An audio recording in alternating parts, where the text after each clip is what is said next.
So are there any reinforcements left to send up to Anaheim from San Diego? And what's going on with the goals right now? And what's going on with Troy Terry? We'll talk about all of that on this edition of Locked On Anaheim Ducks, part of the Locked On Podcast Network. You're Locked On Ducks, your daily podcast on the Anaheim Ducks, part of the Locked On Podcast Network, your team every day.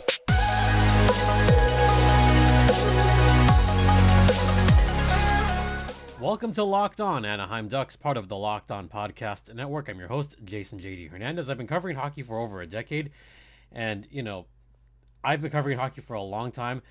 It's never happened where I've had to cover a team this bad on this network, but here we are. Ducks are out of it, Gulls are out of it, even the Tulsa Oilers are out of it. We'll talk about all of that on this particular podcast. In the meantime, don't forget to subscribe and comment and like wherever you get your podcasts. And hey, you can follow me on Twitter at StimpyJD. All right, let's get right into it today. The Anaheim Ducks are missing some guys right now. And while this is technically a goals podcast, I have to talk about what's going on with Anaheim first. And the couple of big news. One is that Trevor Zegras was not practicing with the Ducks. In fact, he was held out of practice. He did miss most of the last game, if you recall. I talked about this. Z missed most of the last game with a lower body injury, and he was not out there practicing. Indications are that Z might not play during this road trip, may or may not. Likely not going to play the next game against the Seattle Kraken. So that's going to be a little bit tough for the Anaheim Ducks. So no Zegras. Troy Terry, he's going to be out for the entirety of this road trip because him and his wife are possibly expecting their first child to be born early. And look, we'll talk real life for a second here before talking about the hockey. It's good on Troy Terry to leave the game when he did once it was found out that the baby could be born early. I mean, that's an added stress on anyone. I mean, you always expect babies to be born on time.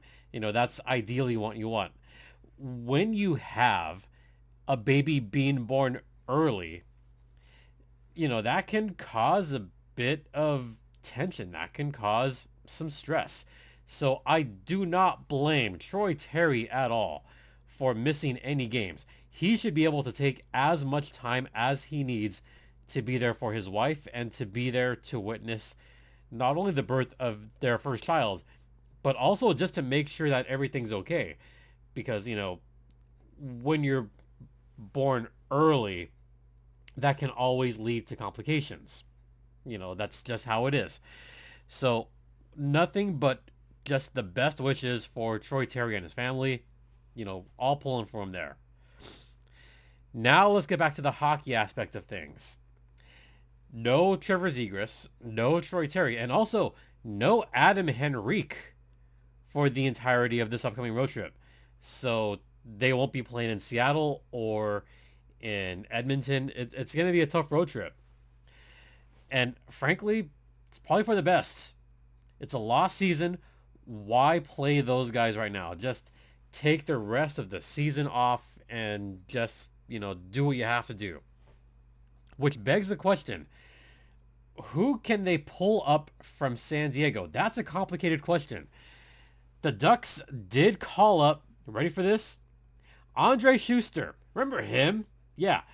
Schuster is on his third tour of duty with the Anaheim Ducks. And in fact, did play a few games with the San Diego Gulls this season, including a couple of games that I actually saw him play in.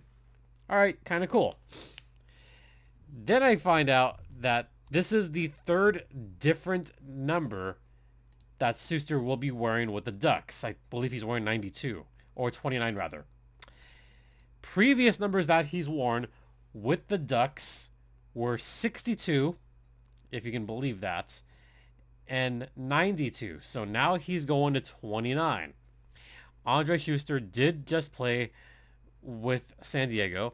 He was last with the Ducks in the 2018-2019 season, where he scored 0 points. So now, and last season, he played in 23 games, got 5 assists. So he still has not scored a goal as a member of the Anaheim Ducks. Kind of weird, right? Yeah. Given how much he's played, I thought it would be possibly more. But yeah, Schuster is now gone from San Diego, including a game that I just saw him play at Coachella, and he did okay there, I guess. So who else is left in San Diego's roster that could possibly go up to the Ducks? Well, let's be real here.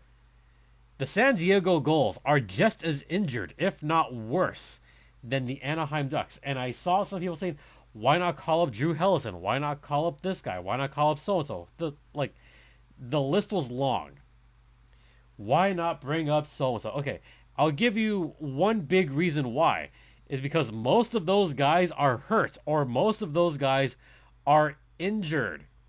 In fact, just on the last game that took place, rather, the game before, March 26th, here were the scratches. Hora, Delzato, he's injured. Weinger, he's injured. Kirkland, he was sick. Axel Anderson, he's injured. Josiah Slavin, he's injured. Travis Howe, he's injured. And Josh Healy, also injured. It's the walking wounded for the San Diego Gulls. And even on this last game that they just played, they just played this game against the Tucson Roadrunners, and the list of players that are injured: Hora, Weinger, Anderson, Slavin, Howe, Healy. And also, I don't know if you noticed this, but there's been some healthy scratches that have made me kind of scratch my head a little bit. Yeah, it was just recently that Jacob Perreault was healthy scratched for San Diego. I know that Jacob Perreault was supposed to be one of the next guys for Anaheim, but he just has not put it together this season, and that's a humongous shame. And, you can't really take out Drew Hellison because he's paired up so well with Michael Delzato. So why break that up? If you're going to bring up anyone, Schuster seems like the kind of obvious choice. I think there's another couple obvious choices here. Chase DeLeo could go up. Bo Grew could go up. Michael Delzato, he could go up as well. So there's other guys that could go up that is not the young guys, because like I said, only 8 games left, a few games left for San Diego. Why bother? Just pull guys up from the ECHL Tulsa Oilers. And I'll talk about that momentarily, but first we've got to get to this first intermission, so I'll talk about the Tulsa Oilers and some of those injuries and what's going on there on the other side. But first, I want to talk to you guys about Built Bar, the best tasting protein bar ever. And folks, Built Bar can be found at your local Walmart, your local Sam's Club. But if you don't want to check out the local markets, then head over to BuiltBar.com right now, or Built.com, because there are so many great flavors of Built Bar that most of you've probably not even heard of. In fact, one of my favorite by far flavors is the Churro Puff. Also, you have the Snickerdoodle Chunk Puff. That one is back. That one sounds really good. You have the Brownie Batter Puff, and also one that I tried just recently, the Maple Donut Built Puff. You also have your classics cookies and cream Built Bar.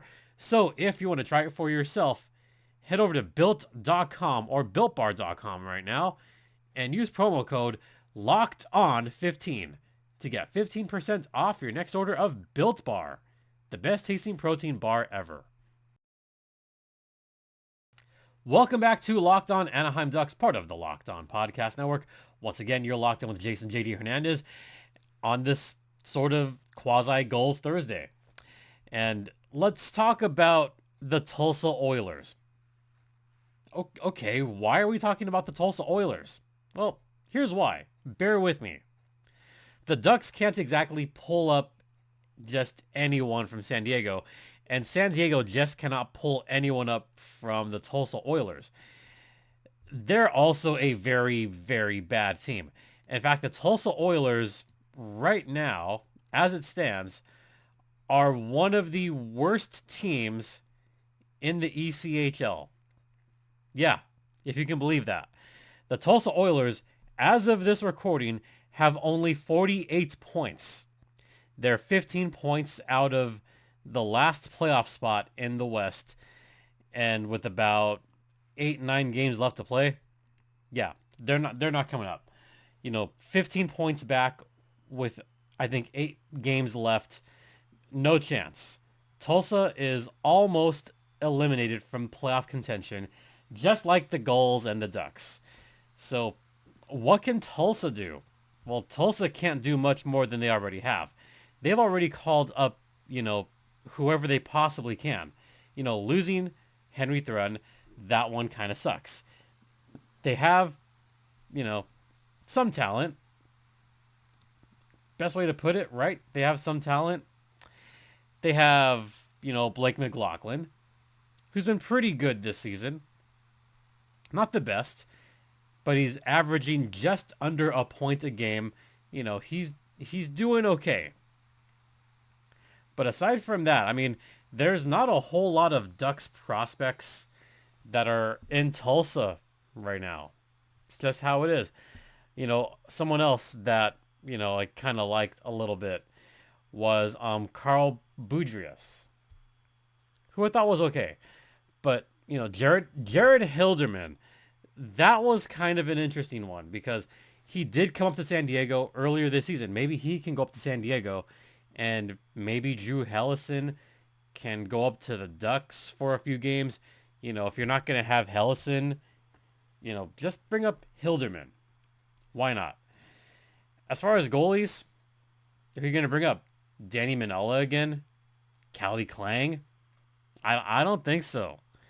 I mean, Tulsa is just as decimated as the San Diego Gulls are, and just the same as the Anaheim Ducks. So Tulsa, they're out of it. They got a few games left.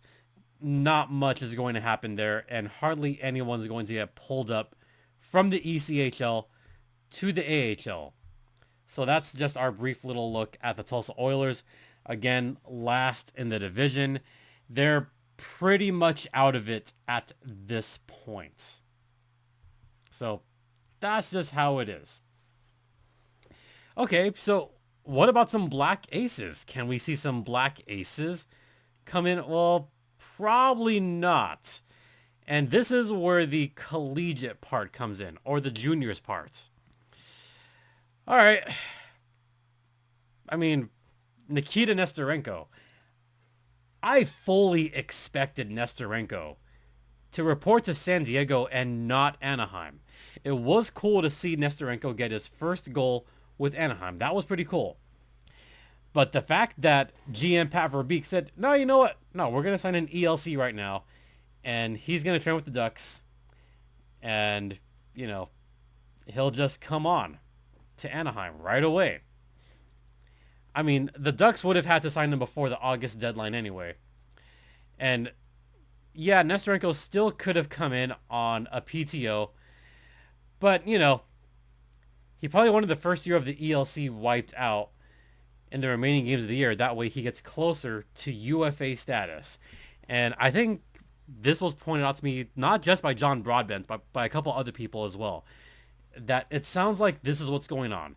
Nesterenko is probably going to play more than 9 games for the Ducks, not San Diego. Okay, so he's out of it.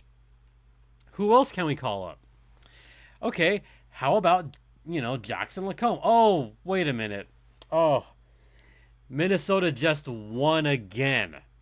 The Minnesota Golden Gophers are headed to the Frozen Four in Tampa, Florida. Yeah, so the Frozen Four takes place April 6th and April 8th. The season ends April 14th, April 15th for San Diego, April 12th for the Ducks. Given that the last game could be April 8th, that only leaves a few days. Why bother at that point? Goals are out of it. Okay, so he's out of it. Who else can they call up? How about Sean Shigell? Oh, wait. Ugh. The Calgary Hitmen also made the playoffs in the WHL. Yeah, that one kind of stings a little bit because it would have been nice to see Sean Shigell come in. But instead, he's going to be in the playoffs against the Red Deer Rebels. That series starts Friday the 31st. That series could end as early as April 5th, as late as April 11th. If the Calgary Hitmen gets swept in 4, then maybe there's a chance that Shigell could come to San Diego for a couple of games. But I don't think it's going to happen. That could go 6 or 7, which means Shigell doesn't come to San Diego this season. All right. There's always Connor Vidston. That's a possibility. The Swift Current Broncos are out of the playoffs, so he could possibly join the Gulls possibly this week, now that the WHL season just ended. So maybe that's one black ace that the Gulls could get, because they're certainly not going to get, they're not going to get Olin Zellweger. They're not going to get Sasha Pastujov. They're not going to get Pavel Mintyukov, because they're all in the playoffs in the OHL, or in juniors rather, and they could make some deep runs because all of their teams are way up in the standings.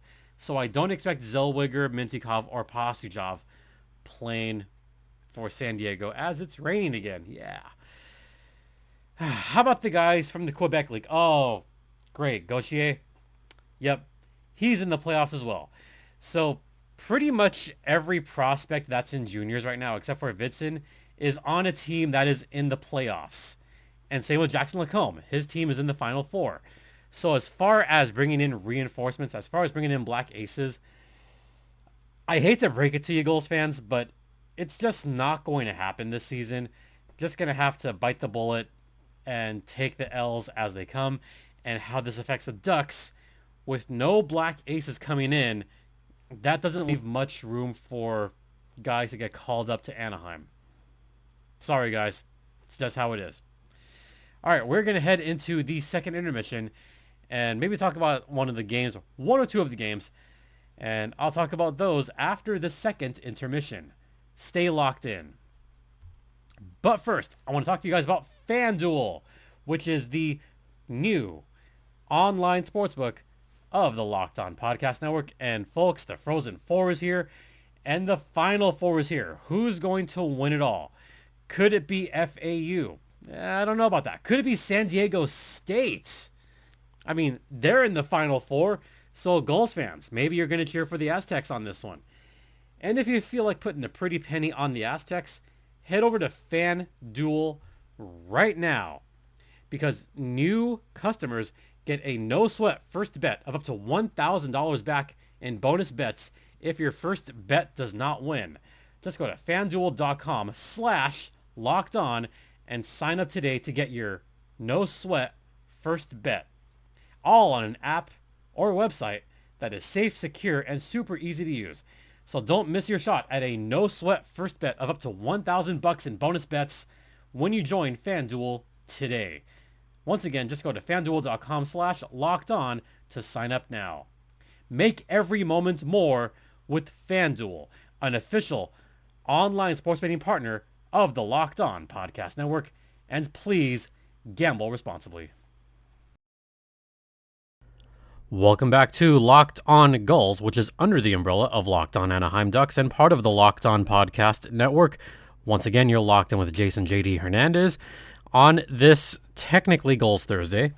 And for those of you that are watching on YouTube, yeah, there's no video, but, we're going to press on with the final segment, talk about the last couple of games, and talk about a couple of new faces that will be showing up in San Diego maybe this weekend. Who knows? So let's begin with the breaking news that both Callie Klang and Connor Vidston are joining the San Diego Gulls. And it's kind of funny that the first two segments were recorded last night as I returned from Coachella Valley, and I had heard the rumors. I actually did hear these rumors last night that one or both of those guys could be going up to San Diego, which made a lot of sense.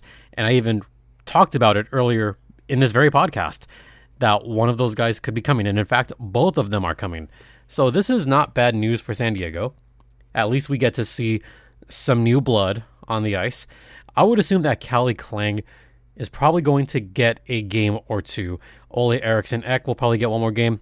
Gage Alexander will probably still get the majority of the games, but I expect Klang to get a couple of games just to wet his feet, to see what it's like in the AHL level, and just to get a barometer on, where they are as far as goaltending depth. So, pretty good move. Connor Vidston, yeah, I would expect him to get a few games as well. As I've mentioned before, there are only, I believe, 7 games left in the season for the San Diego Gulls. They're already out of the playoffs. In fact, if they lose one more game, they will clinch the worst record in the entire league. 7 games left. The next 2 games are at Iowa. Iowa is fighting very much for a playoff spot. So I expect Iowa to win one of those games, which means that San Diego, they'll be last place.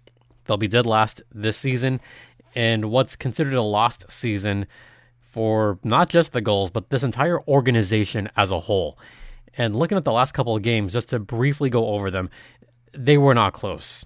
They were not close at all. First one was a 6-0 shellacking, and the second one was a 3-2 close game, both at the hands of the, as of right now, best team in the American Hockey League, the Calgary Wranglers.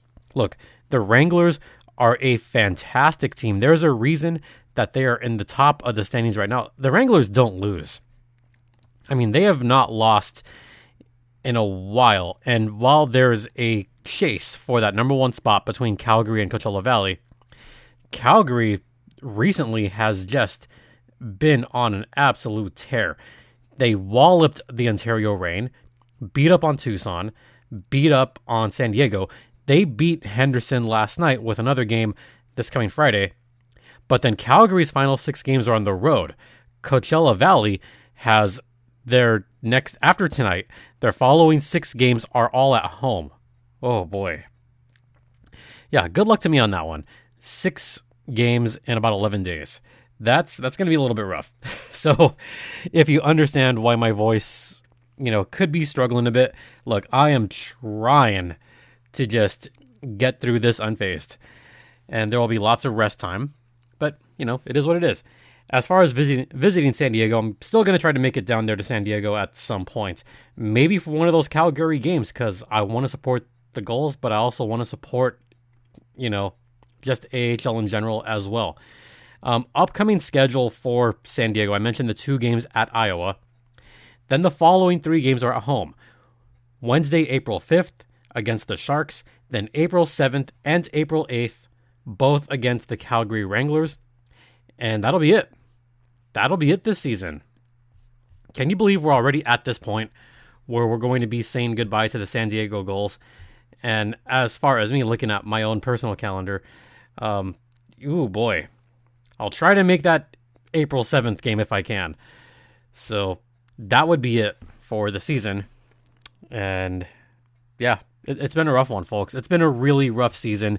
If you're not just a Gulls fan, but if you're a Ducks fan as well, this has been one of the most challenging seasons probably ever. And I've mentioned that there's going to be changes. Roy Summer, he's got 7 games left. I do not expect him to come back.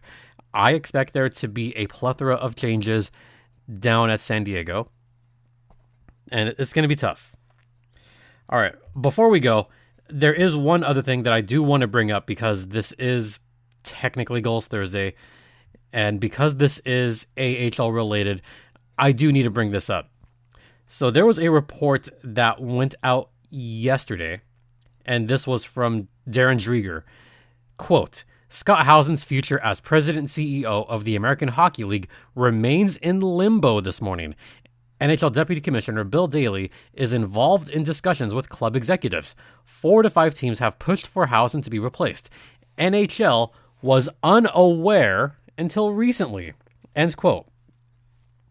Now, I do kind of have my pulse on the AHL. Me and a few others have like a pretty good pulse on this.